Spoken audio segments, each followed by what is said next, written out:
Okey tuan-puan, sekarang ni apa yang saya perhatikan semenjak harga emas kembali tinggi ni, all time high ni, saya nak bagi tahu tuan-puan, akan wujudnya ramai pakar-pakar yang kononnya merasakan diri dia pakar bercerita tentang emas. Bagi nasihat itu ini, macam-macam nasihat lah. Tuan-puan berhati-hati dengan nasihat mereka ni. Berdasarkan pengalaman saya selama 13 tahun dalam industri emas ni tuan-puan, saya lihat akan wujudnya orang yang kononnya pakar dalam industri emas ni. Bercerita tentang harga emas, bercerita tentang bila waktu terbaik nak beli emas, bila waktu terbaik untuk jual emas. Tuan-puan perlu berhati-hati dengan orang yang bagi nasihat macam ni. Kebanyakannya mereka ni bukanlah pakar, hanya sekadar mungkin tiktokers, mungkin influencer, mungkin insta famous, sekadar macam tu saja. Tapi mereka bukan pakar yang sebenar. Sebab tu tuan-puan, saya sendiri yang dah 13 tahun bersama dengan Public Gold, 13 tahun dalam industri emas ni, saya hanya merujuk kepada orang yang betul-betul pakar. So tuan-puan, hati-hati dengan nasihat mereka ni. Selidik sebaik yang mungkin supaya tuan-puan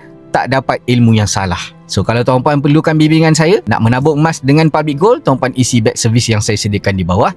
Jangan lupa follow saya untuk info emas dan juga kewangan.